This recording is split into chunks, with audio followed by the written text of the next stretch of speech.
I want to give a huge congratulations to the hosts of the Friends Talking Nerdy podcast, Reverend Tracy, Tim the Nerd, and Professor Aubrey. Congratulations on 400 episodes. That is quite the feat. If that's kind of the thing where, like, if you, like, say release a podcast once a week, that's 52 episodes a year if you don't do any sort of repeats. So 400, like, that's a huge commitment. And not only is that a huge commitment from, like, a time and a editing and a promotional standpoint, but also it's a huge commitment to each other, because most people are very sick of each other after that many days working that closely together, talking about something they're passionate about. So if you guys are still able to be friends and still do this after 400 episodes, like, more power to you, man. Whatever you're doing, like, write a freaking book and sell it, make some money. I was told that apparently Tim the Nerd cried on the 5th of February, 1988, when Earl Hebner helped Andre the Giant win the WWF title.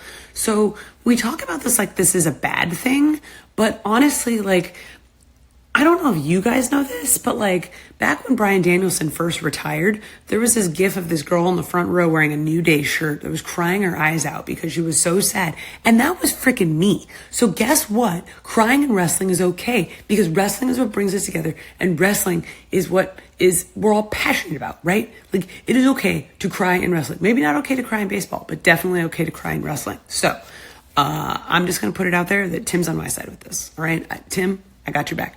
Happy 400, guys. Dinosaur, yeah. You got a dinosaur in your first tattoo. Rah!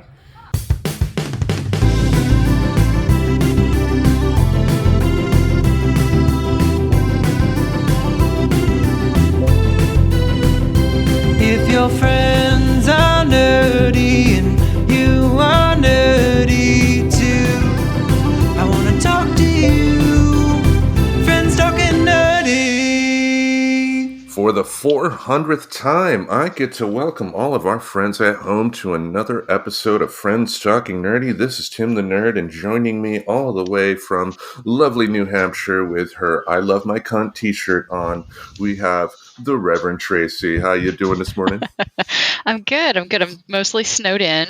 I guess we've made news about the snow that's been coming in up in New Hampshire, but what we've learned from the locals is this is actually the normal. The last 2 years were the freak.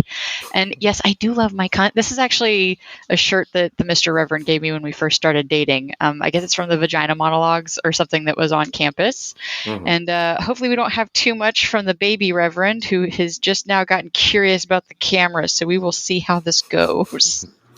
Well, I mean, we're not a video podcast as of yet, but if we hear some little words of wisdom from the baby Reverend, we'll be glad to hear it, or maybe edit it out if it's not so appropriate. If you drop some F-bombs, you know, hi, baby Reverend, how you doing? He hasn't caught on to his mumsy's potty mouth just yet. See, not just yet. Yeah, give it a year. No, I'm kidding. Well, one thing that I've loved that we've done on this show is talk about important issues, but also talk about them in a way that dives deeper into those issues compared to what you see from other people. Like, too much of what we see in the United States today when it comes to dealing with issues comes from people being extremely partisan. They want to sit there and think that their side is the only side that is absolutely 100% right. The other people are the enemy. They're evil. They're 100% wrong, without taking the time to dive into the pros and cons of the issues. Now, if you dive into the pros and cons, a lot of times you're still going to find yourself, you know, keeping your same opinion. But maybe there's also a chance that hearing the other side out, maybe you can realize that maybe something else can happen, maybe compromise can happen, and I think that's the beauty of what we attempt to do here when we do talk about important stuff like that. Yeah, I know a lot of people tend to be surprised that I have some conservative values, so I actually haven't thought. This is something I personally don't have an opinion on what we're covering today. So that's why you asked me before we went on, like, do you want pros or cons? I'm like, I got nothing. I've got probably a lot of racist stereotypes from being raised in Texas still lingering in the back of my noodle. But the cool thing is the first step you have to take to challenge stuff like that is being open to receiving new information. Yeah, right, bud? Yeah.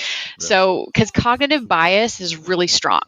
And if you're not challenging that, you can be provided all the facts in the world and not budge. Because if that's what you truly want to believe, it doesn't mean anything to be presented knowledge. So if you want to be the type of person that no matter what it is, you're open to hearing new information and therefore being swayed, that is 100% up to you. It's actually one of my favorite memes I've had for a minute was this woman had shared like the favorite thing she ever experienced on the internet was that some gentleman had expressed like if you show somebody facts, they believe that that person will change their mind. And she provided 2 reference sources saying how that's not actually true. And he literally replied with, well, I still think it works. And it was just such a perfect example. So try not to be that dude in your life. Like, I'm not saying you always have to change your mind, but be open to really dissecting and digesting information when it's provided to you. You know, granted that you check the source and make sure it's reputable. Exactly. Now, what we wanted to talk about today for our wacky and wild 400th episode here is the pros and cons of sanctuary cities. Thanks to Mango Mussolini regaining power, this is becoming a big topic yet again. At the start of his term, he sent Dr. Phil and part of the ICE team to arrest people in Chicago because Dr. Phil, of course, when you think of justice, it's Dr. Phil.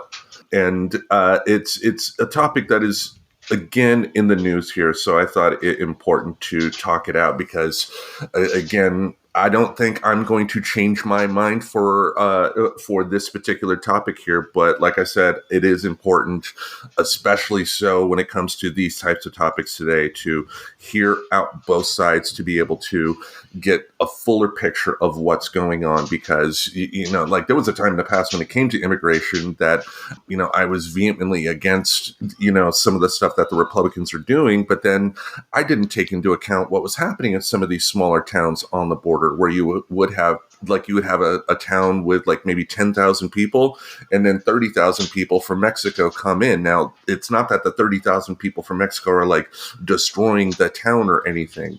They're trying to come in, you know, cross fingers, legally and all that stuff, following the proper protocol. But that could easily overwhelm a small town. Oh, yes. And even then, like, there are people who actually are immigrants who are staunchly against these kinds of concepts, which surprises me every time. I mean, my own father, my biological father, was born in Germany.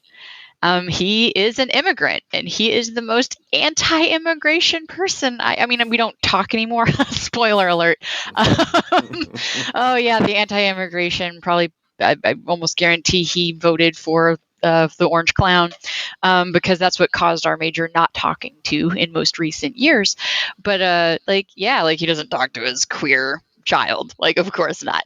But yeah, so it's just it is a topic that I think is worth going into because there's cognitive bias on both sides, and there are fair points on both sides. But if we're not having a conversation that is inclusive of both opinions and both sides of facts, I don't think we're ever going to actually have a good rounded solution to this.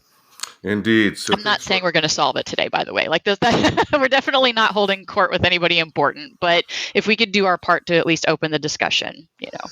Yeah, our audience is not that big as of yet, even after all these years. But thanks to our friends at procon.org, we're going to be going through some bullet points here. How about you dive into the first pro?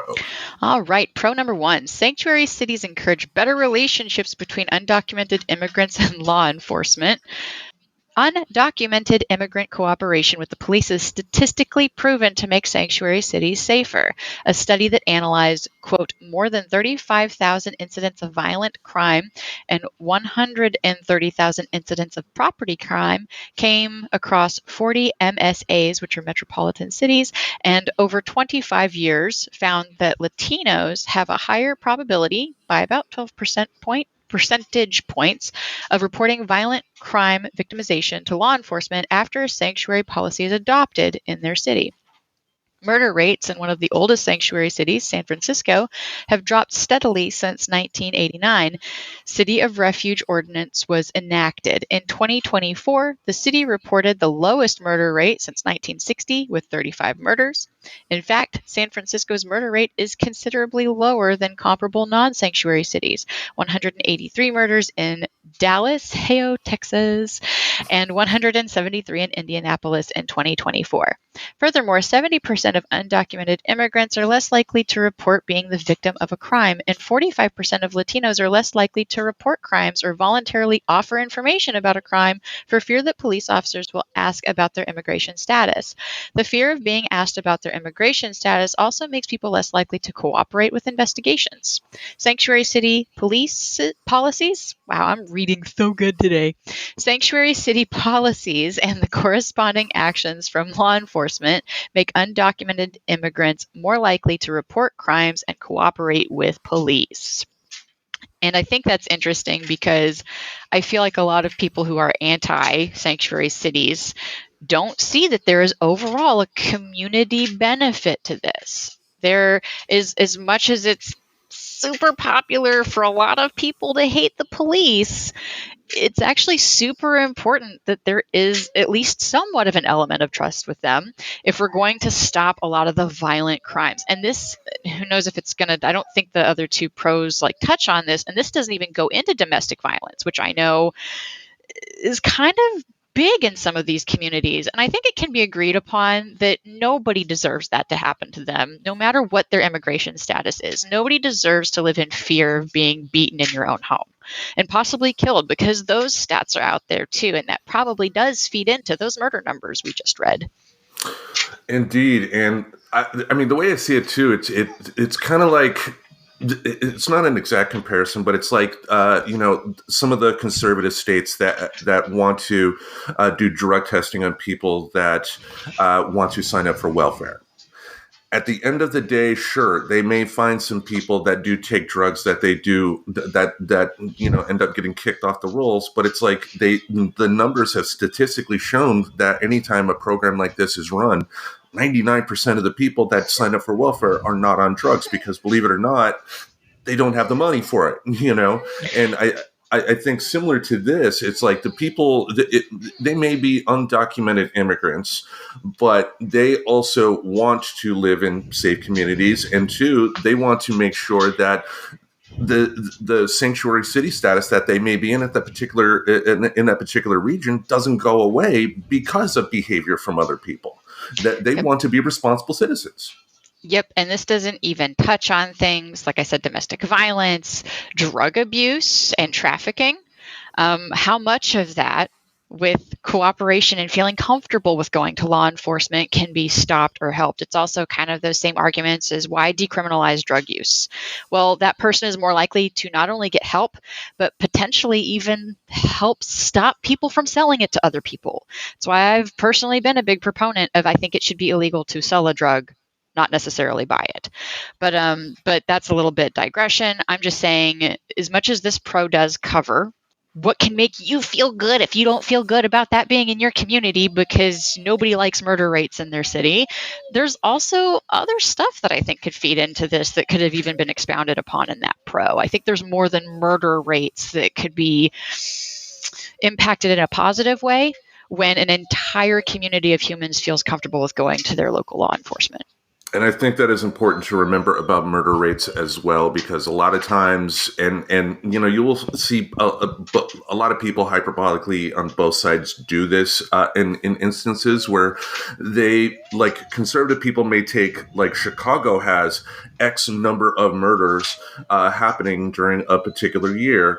They're not taking into account percentages. Chicago has a lot more people than a rural town, but percentage-wise, that rural town is still going to have more, in some examples, it's going to have more instances of violent crime per capita, just because, again, when you have more people in a consolidated area like a big city, the sheer numbers alone will be big, but you got to look for the percentages. You got to be honest with yourself and look for those percentages too. You just can't, let a number sound good in your head just because it conforms with what you already think.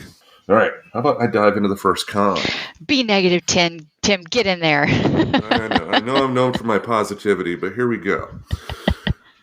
Con number 1, sanctuary cities harbor criminals, creating a dangerous environment for U.S. citizens. After entering the country illegally in 2022, 26-year-old Jose Antonio Ibarra, a Venezuelan criminal with ties to the Tren de Aragua gang, I hope I pronounced that correctly, was arrested in New York, a sanctuary city, but released before federal authorities could detain him. He then traveled to Athens, Georgia, where on February 22, 2024, he kidnapped, assaulted, and murdered 22-year-old nursing student Laken Riley.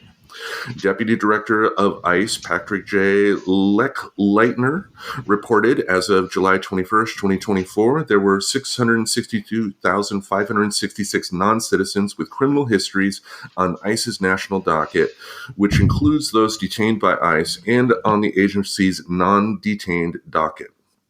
Of those, 435,719 are convicted criminals, and 226,847 have pending criminal charges.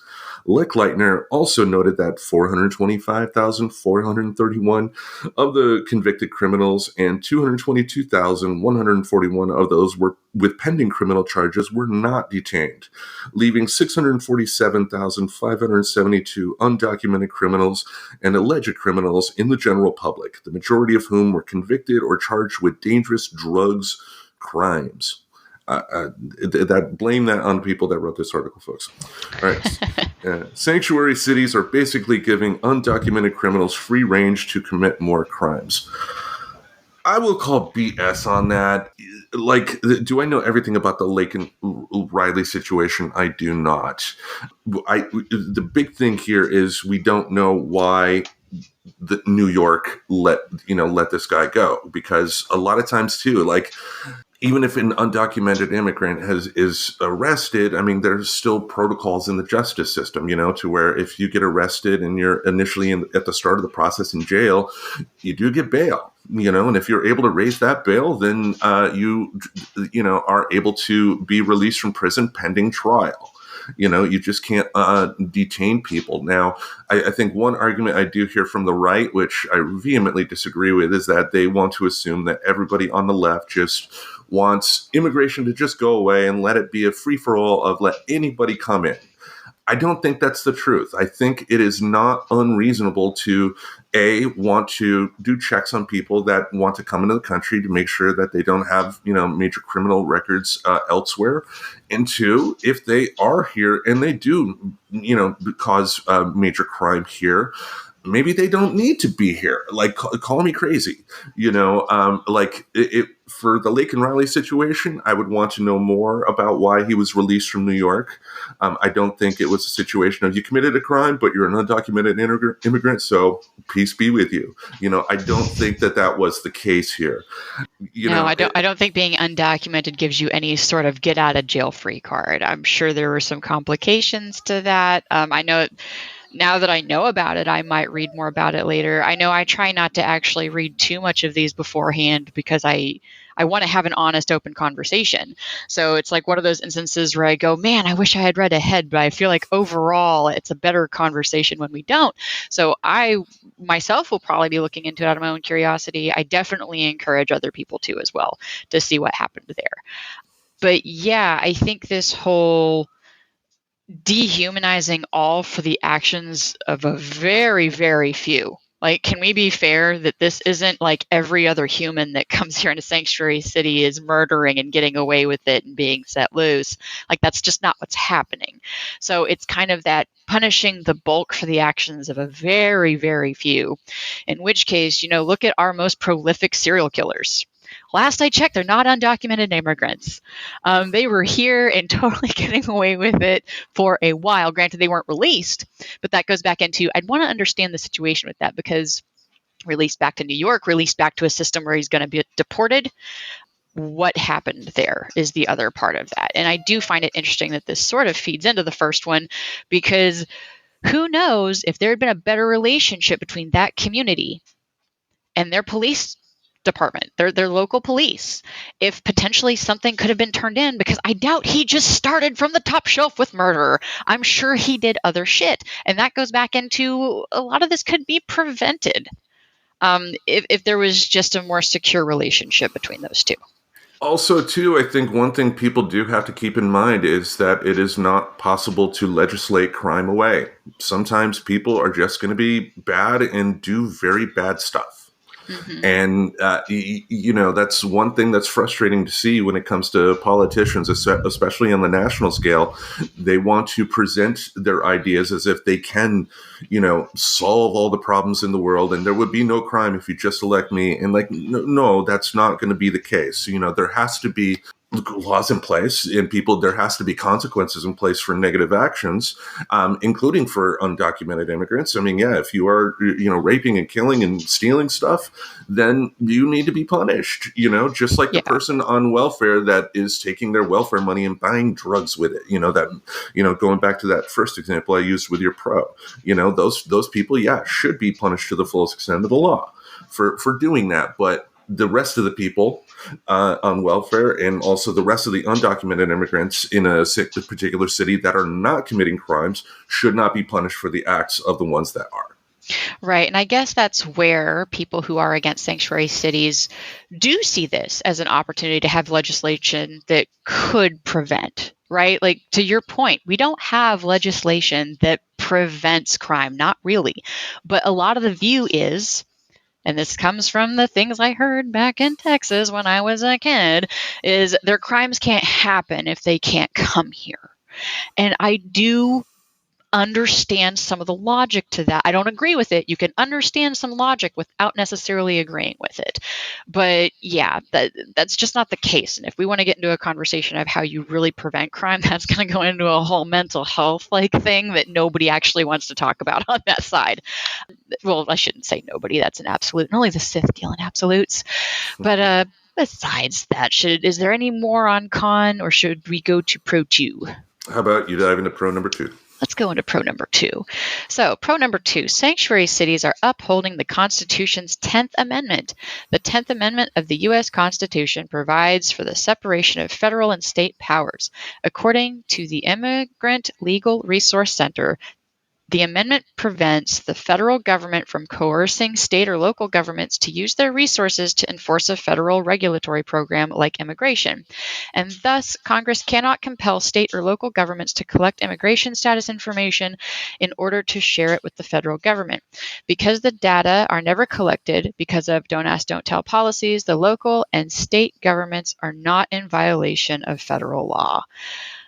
I'm not sure I have too much to say about that, honestly, other than it does kind of seem like a lot of our Constitution is kind of being ignored lately when it comes to certain executive orders going in. And I know there's a lot of conversation, especially with New York right now. There's a lot of drama around that with, what's his name, Adams? Eric Adams, yeah. Yeah, Eric Adams, because it seems super sus that everything that was being built a case against him got dropped because our current president, that's so hard to say. I'm not say something without say something, right?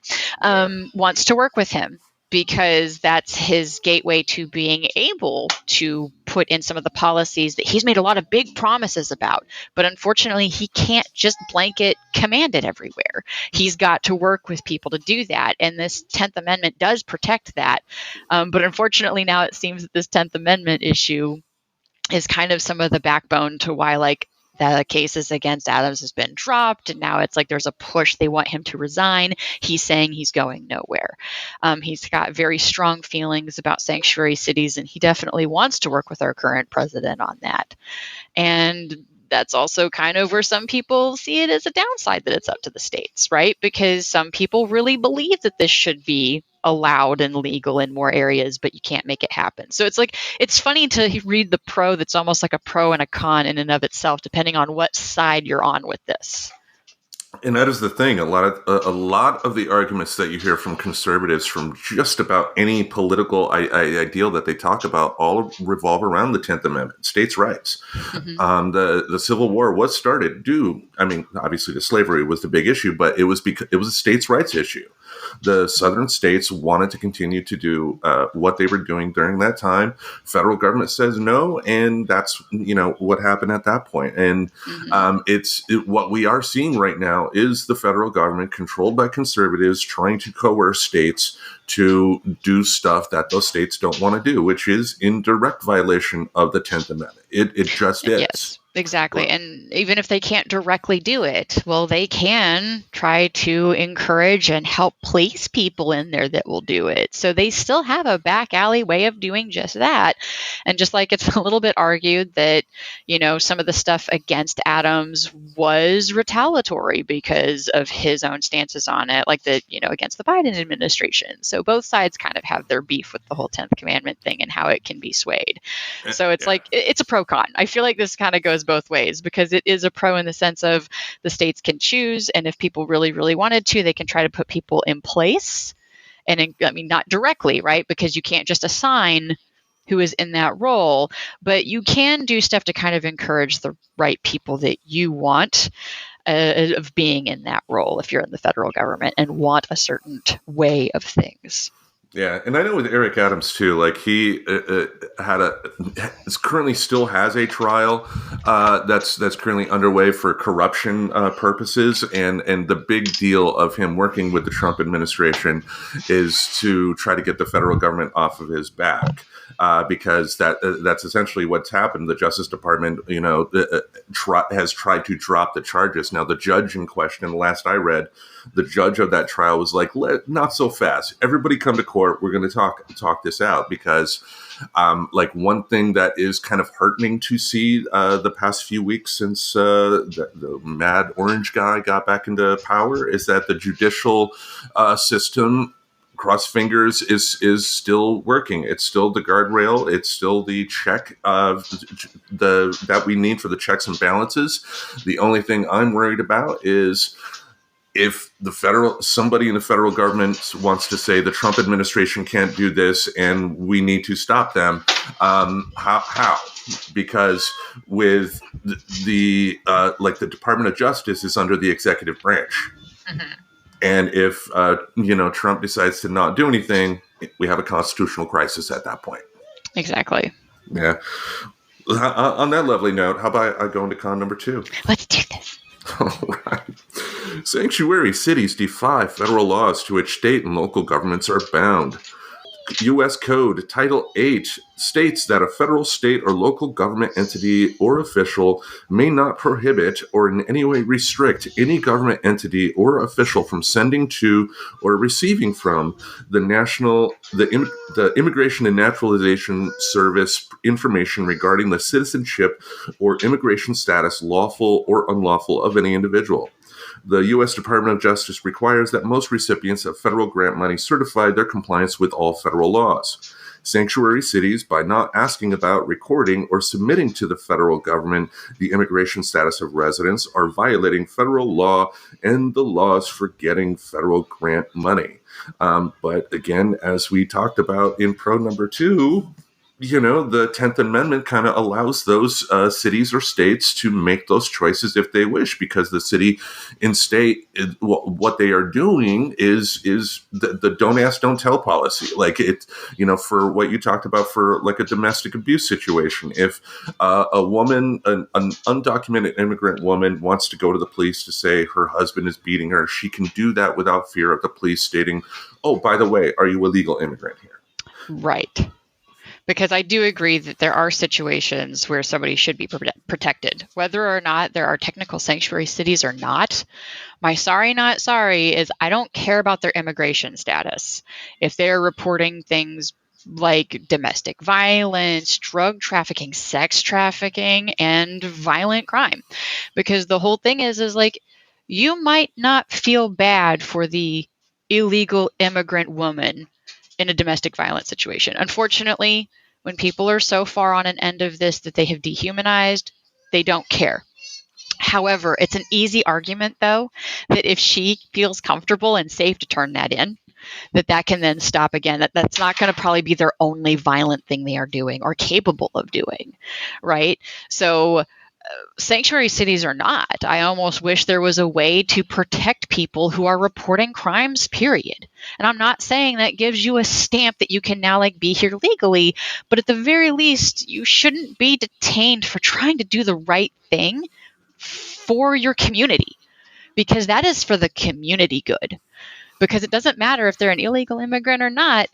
That person, if that woman ends up dying in that situation, that's still bad for the community. It doesn't matter. I think of sex workers, of the states, the cities and states that have hardcore laws in place to prevent stuff like prostitution. You're going to have prostitutes sex workers, less likely to go to the police to say, this guy raped me, this guy tried to hurt me, this guy tried to kill me, but I was able to escape, because they would be in fear of the police stating, oh yeah, you're a prostitute. Guess what? You're going to jail too. Yeah. Which police, it's like, on the one hand, like, I'm either or when it comes to the cops, right? Like, I don't necessarily believe in the all cops are bastards thing. I think, systemically, there are a lot of problems with law enforcement that do need to be fixed, but there are also good people that are there that are trying to do their best to stop stuff out there. But like, we need to make it to where the people, whether it's undocumented immigrants, sex workers, whoever, are going to be free to go to the police to report these crimes that are happening without fear of retaliation for themselves, because that is just wrong. Exactly. And I feel like that whole the view of all police being bad could almost be its own episode somehow, some way. But I feel like I don't want to accidentally digress too much, because that is a topic I actually feel very passionately about. Episode 401. Hey, no. yeah, possibly. So, going right into pro number 3, because I feel like, honestly, con number 2 piggybacked very well off of pro number 2. It's almost kind of like the inverse of that I was trying to explain, of how the 10th Amendment can be a blessing as long as it's supporting what you want. The 10th Amendment, not the 10th Commandment. Sorry, 10th Amendment, 10th Commandment. Is this where I mentioned I've been sleep deprived for about 22 months, folks? Like, give me a grain of grace. My gray matter is not fully shifted back to its normal levels yet. The Texas was coming out of you. Yeah, basically. 10 something. It's one of those words. Sounds very, very, formal. Official, formal. So, pro number 3. Sanctuary cities protect undocumented immigrants from unjust federal immigration laws. Many people believe that the federal immigration deportation policies are unjust because they target undocumented immigrants indiscriminately, deport people who have lived in the United States since childhood, deport people who have committed no crimes, separate families, and cause people to live in constant fear of deportation and its devastating consequences. Libby Schaaf, former mayor of Oakland, California, said, "I like to compare this to conscientious objector status." Oh man, I normally fuck up that word. I'm so glad I said that right. We are not going to use our resources to enforce what we believe are unjust immigration laws. And I feel like this is a little bit more lean towards our relationship with Mexico, but we do have other immigrants who are here. Some of them are trying to get like a protective status because they left their country because of war. Look at Palestinians. We do have Palestinians in America that are here undocumented. They're trying to like get their, what's the status? I'm totally just blanking on it right now. And it's really funny that this has come up in our stuff to talk about, because I'm sure there are a lot of conservatives who fucking hate this show. But if you have not seen Mo, it is very good, and it is following exactly the situation. They left trying to get a protective status due to the war with the Palestinians. And that character came as a child to the States. And yet everything, their status, their court, they kept getting pushed. And this character has waited 22 years. And there is a situation, pause here if you don't want spoilers for about maybe a second or two, where he does technically get deported status. Now, he doesn't get sent away, But I think they did a really good job kind of depicting how scary that is, how hard it is to have a job, support your family, because ultimately you're telling people to pick between staying in the state or area that they are being hunted, warred against, and they're just families trying to live. A lot of them come here honestly to try to protect their families, and that's like kind of one of the most American fucking reasons to come here, is to leave the feeling of oppression. Go back and look to why our forefathers came here, right? Yeah. A lot of that had to do with similar oppression and just wanting freedom. And that's all they want. They want to raise their families in a place that is safe. And I think that's where a lot of people who are pro sanctuary cities, they recognize that that's a larger piece of the demographic. It is the few and far rotten apples that are the ones fleeing because they murdered people, that are the ones that are coming here because they think they can get away with more, or whatever nefarious intent. Those are the very few. And I personally also kind of go on that side of, I want to support people going to safety. Right? Like, it feels gross to say otherwise, to say, fuck you, I'm sorry where you were born and all that. Looks like, you should have made different decisions of where your egg and seed happened to be. Like what? Like, what were they supposed to do better? Right? Yeah. I mean, So, yeah. for me, I think the most important word in there is indiscriminately. Yeah. I think most reasonable people, I mean, we talked about this before, when it comes to the big issues out there, the average citizen, more often than not, the average citizens agree with each other on, how they want stuff to go. And like when it comes to undocumented immigrants, there should be some laws in place. Like people trying to sneak their way in. I'm not exactly a fan of that. But if, I just don't agree with this whole everybody must go mentality that the current group in power has, because they are going to take tons of people that are just here to, get money to, raise their families, to try and be the best they can possibly be. And some of them are even taking the jobs that are vacant. Look at who was it that was eating all of the pets? What was the demographic there? Haitians. They're eating all the pets, But whenever I was reading about that, those areas of Ohio and places they were in, you knew what drew them there? What drew them there was the fact that there were so many job openings that certain factories and establishments of industry could not function. So they went, hey, this helps us because we have work. This helps the greater community because they need these roles to be filled. Because believe it or not, they're not taking our jobs, like the ones that we want and have. They seem to be filling the gaps that are in need. And that need is actually also another thing that's perpetuated by the more conservative side, is that somehow those roles would magically be filled if people weren't on welfare and unemployment and things like that. But the problem with that is those jobs largely don't make enough to sustain, like being able to afford rent an apartment. Because my sorry, not sorry view on that one, if you work any job for 40 hours a week, you should at minimum be able to afford an apartment and groceries in that area, not have to drive an hour to work every day because you still can't afford to live there, right? And so those are a lot of the jobs that were being taken. And it's there's nothing showing that they are taking them from other people. And yeah, that's a whole different argument as well, because, there is a lot of abuse of undocumented immigrants when it comes to employment out there. A lot of the people that want to keep the immigration laws in place or make them stricter are actually your businessmen, who know that they can employ a lot of these people for pennies on the dollar. If immigration laws were lifted, all of a sudden they would have to start paying a regular wage now. Exactly. So how about I dive into the third con here? Yeah, but I guess the one thing I wanted to hit, just to go back to that original message, is it's the indiscriminate part that I think that bothers me the most. And you can't even say well, if they break a law, fuck them, they're gone then, right? But what law? Was there law that they broke that they took a job because they needed to take a job to support their family and maybe didn't have paperwork?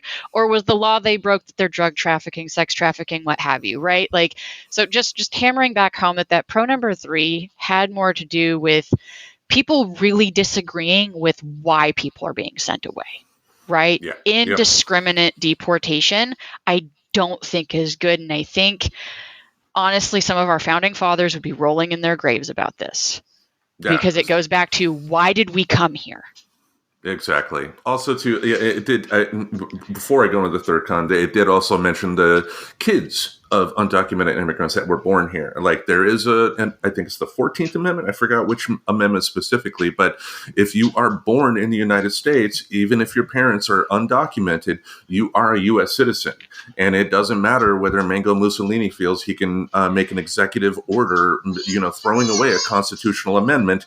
It is an amendment of the Constitution. They are citizens. They should not be deported, because whatever. But let's say an entire undocumented family came in, and you had a 2-year-old amongst that group, and then that 2-year-old grew up to live in the United States undocumented.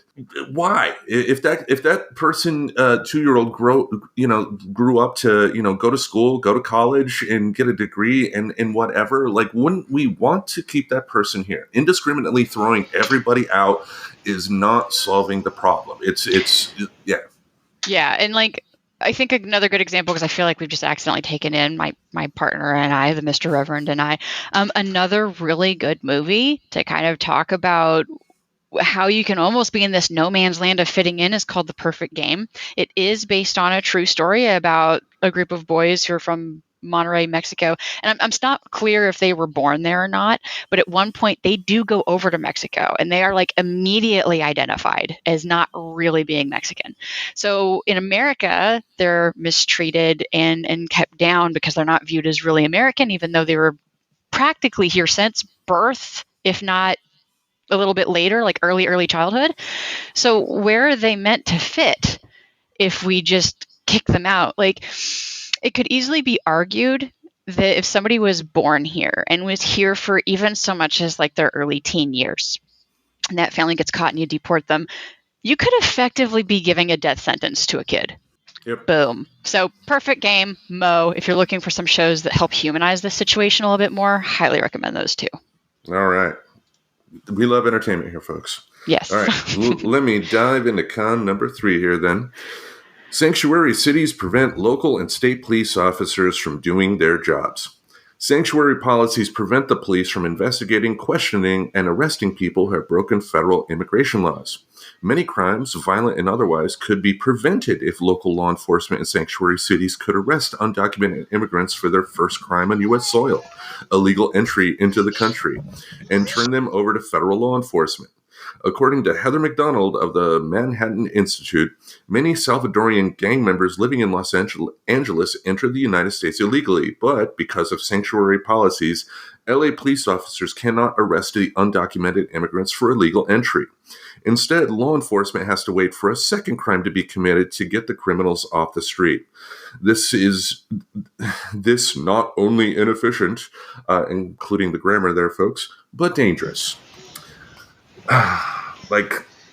Again, it's they feel they can legislate undocumented immigrants away, and it's just not going to happen when we're still the most prosperous country in the world.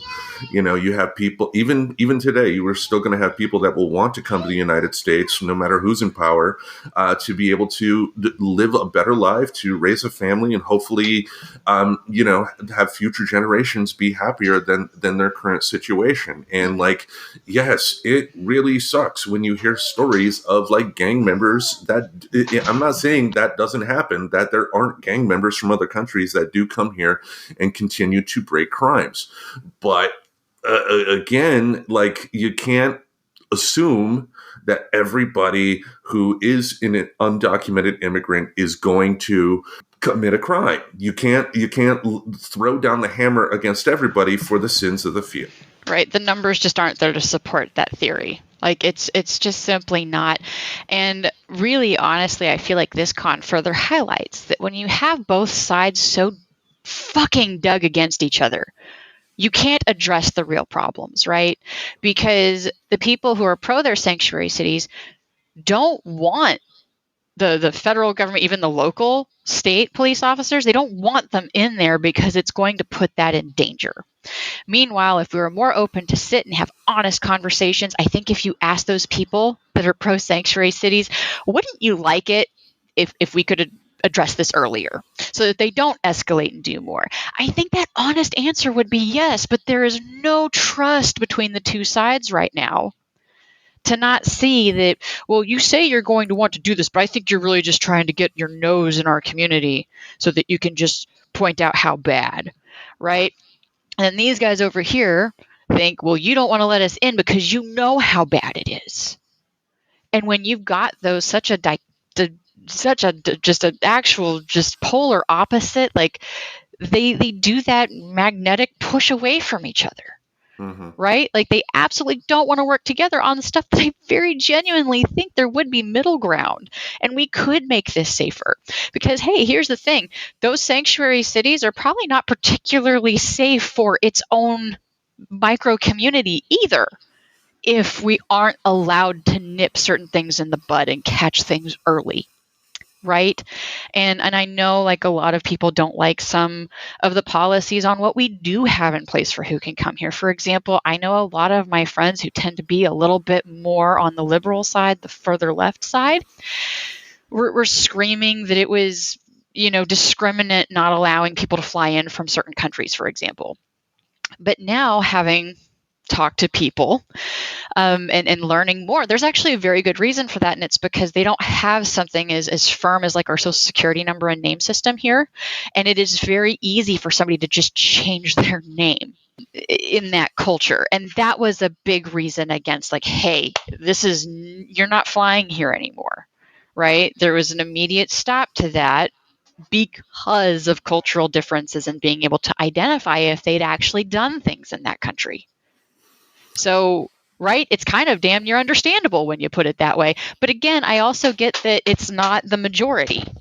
Most people aren't fleeing because they've done something terrible, right? Yeah. But then how do you stop it, right? When you can't securely identify that person and who they are. But yeah, oh man, Con 3 to me was just that great example of this is exactly why these conversations need to happen. Because nobody wants an unsafe sanctuary city. Neither one of them. Yeah. I mean, for me, I think with what we're going to be experiencing in the next 4 years, I think the best outcome I can see is that the current people in power are going to screw things up so bad that by the time 2026 comes around and 2028 comes around, I think things could be in a situation to where we can get some people in power that have their adult pants on and, do want to go and make some changes. Now, maybe I'm being too idealistic here and, because we are talking about the Democratic Party after all, who screwed up 2 easily winnable elections against a monster. But, I don't know. I'm kind of hopeful. But, as you said, this is a situation that if people just were in a room and actually talked it out, there could be some solutions to where both sides can walk away like, okay, that is fair. We can work with that. But, when you have people coming in stating, we need to take out all the immigrants, that's why you're going to have sanctuary cities pop up, especially in bigger markets. I think like it's easy if you're in a small town of 10,000 or less to be like, we don't want undocumented immigrants here. But if you're in a town like Portland, Oregon, or Chicago, or LA, or New York, that's a different story altogether. Yeah, and I think unfortunately, the current administration really just sets it up for more of an overcorrection than an actual correction, right? Because when you have such a bad taste put in your mouth, like especially if you felt like you were conned into voting a certain way and it immediately say doubles your grocery bill and immediately say suddenly you just don't have a job anymore because you started working for the federal government somewhat recently. I think that's going to ultimately hurt the entire party, even though this one person is not going to run again. I still vouch that that's not going to happen. I just don't see any overturn of the 2-term limit, because we really need to establish trust in our system. That's my little sidebar with that one. I've gotten into it with a few friends of they just think that he's going to somehow do it. It's like, I don't think our greater government can actually afford that. If you think about it, they're trying so hard to reestablish trust in this. And I think that big of a shakeup, they know would not actually be welcomed by most Americans. But anywho, besides the point, I think it stands for an unfortunate overcorrection where then in another 4 to 8 years, depending on how big the blow up is, you're just going to have an overcorrect in the other area. And overall, I think my theme with solving any problem is getting people together to discuss and come up with real policies. And unfortunately, the way our entire system is right now, we're not built for that. We're built for these 4 to 8 years are going to be hard this direction. These 4 to 8 years are going to be hard this direction. And no wonder we are so exhausted as Americans, right? When it's just pull and pull and pull and there's never a middle anymore. Yeah. So that's what I think it just has. Yeah, just overcorrection is not necessarily a good thing. I know people are like blue wave, but that can also be bad. Yeah. I mean, when you have the people in power in the Democratic Party that are still in power, and that will still be in power in 2026 and 2028, who knows what will happen at that point. But my hope, I guess, is that the average citizen, more than anything, starts going out of their way to ask more of their politicians. But who knows? Again, maybe I'm being idealistic. But did you have any other thoughts about sanctuary cities? No, I do not. All right, so how about we take a moment to let one of our friends in the podcasting world talk about their show. Welcome to the Growing Up Bananas podcast. My name is Ethan. This is my co-host Sam. What are we doing here? The podcast will explore the internal battle of not just Asian immigrants, but every immigrant. Whether it's staying true to thousands of years of culture that our parents passed on to us and their parents passed on to them, or assimilating to what we see around us. So why is it bananas? Well, a banana was a slur used for an Asian person who'd lost touch with their heritage. Yellow on the outside, white on the inside. Growing up is hard enough as it is, and we find ourselves in a situation where we're not quite Asian enough for the Asians, and unfortunately aren't able to change the colour of our skin. Unless you're MJ. Well, that's true. We've been thinking about it, and as travel becomes more accessible, the world will become more intertwined. With that, the number of people who go through the same ups and downs of living in a foreign country like we did will rise. We want to share these experiences with you. Throughout the journey, we're inviting a series of guests to share their compelling stories with us. We hope to have the likes of Dami Yim, Jeremy Lin, Jackie Chan, and Ando, who will hopefully join us as guests along the way. Follow us on socials to stay updated with Growing Up Bananas, and we look forward to sharing our stories with you.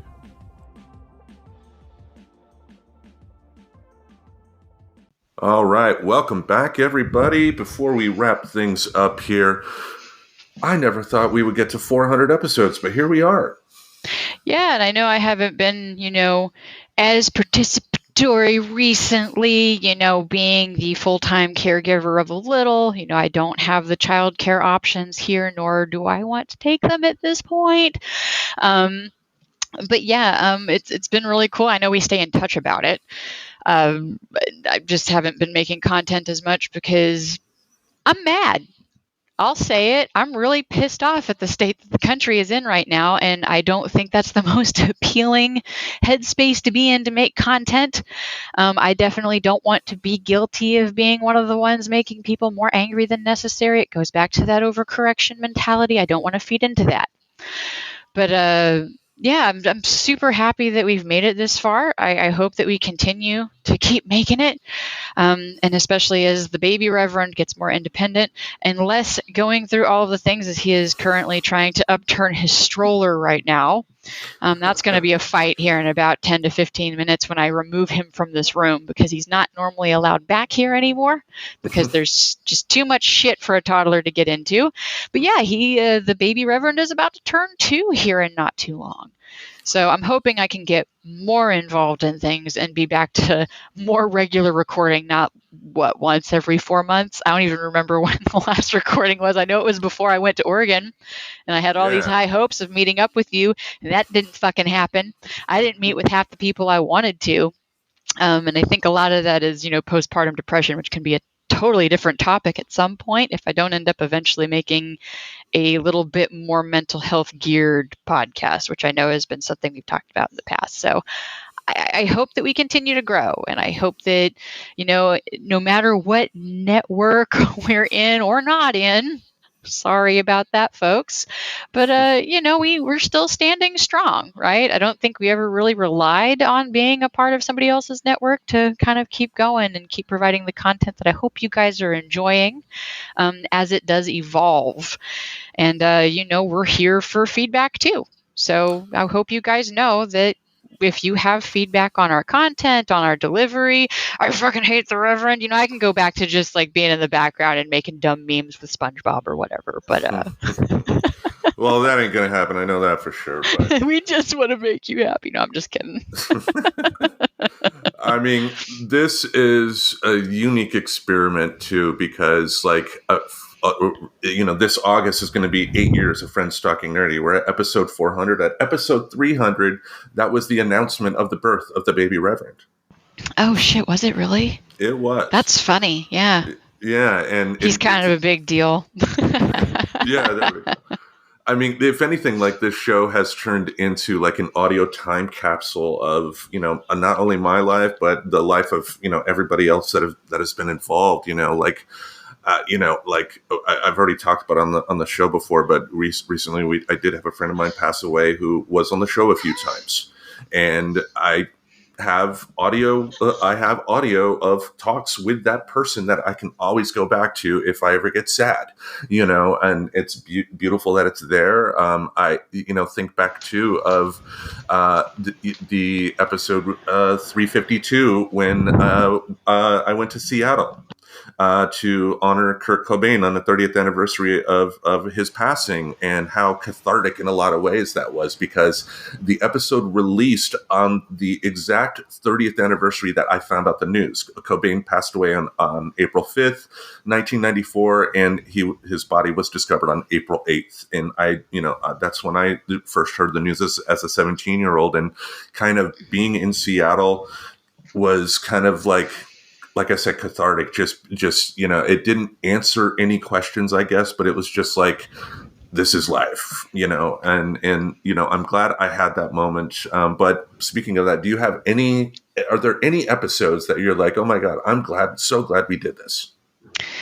I think the one that comes to my brain a lot, it's just so awkward that it's come up recently, probably with like some of the stuff with recognition of gender and gender affirming care and everything, is the talk with my friend Elias from Smarsh back when I worked there at the tech company. I don't really care if I say the name anymore. I don't work there anymore.